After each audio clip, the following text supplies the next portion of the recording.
আম নিয়ে বাজারে বিক্রি করবে, কেমন? তোমার কাজে যেতে দেরি হয়ে যাবে না? না না, সময় আছে, সাইকেলে যাব তো। এ কথা বলে অশোক বুড়িকে অনেক আম কুড়িয়ে দিল, আবার কিছু আম গাছ থেকে পেড়ে বুড়িকে দিল।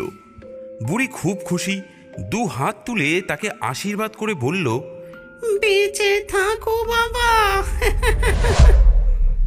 এভাবে ৫-৬ দিন কেটে গেল। কারখানায় যাবার সময় অশোক রোজ আম পেড়ে দিয়ে যায়। একদিন সারা রাত খুব ঝড় বৃষ্টি হচ্ছিল। বৃষ্টি থামার পর অশোক কারখানার উদ্দেশ্যে রওনা দিল। পথে বুড়িমাকে দেখে বলল, কি গো বুড়িমা, আজ তো তোমার খুব মজা, ঝড় বৃষ্টির জন্য অনেক আম পড়েছে যে। হ্যাঁ। দাঁড়াও, আমি কয়েকটা কুড়িয়ে দিয়ে যাই। এই বলে গাছের নিচে পড়ে থাকা বেশ কিছু আম কুড়িয়ে বুড়ির ঝুড়িতে ভরে দিল অশোক। বাবা, একটা কথা বলবো? কি গো, কি কথা? তোমার বড্ড মায়ার শরীর, আমায় চেনো না, তাও আমার কষ্ট দেখে আমার কত সাহায্য করো। তুমি খুব ভালো মানুষ।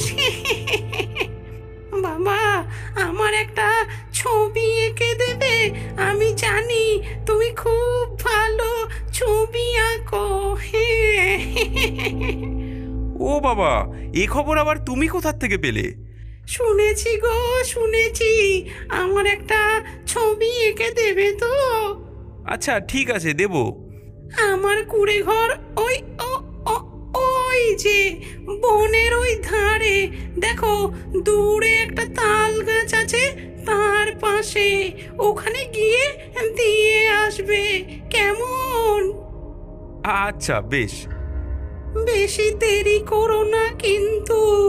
আমি ঘরে না থাকলেও আমার নাতি বাতাসের কাছে দিয়ে দিও, দুদিনের ভেতর দিও কিন্তু।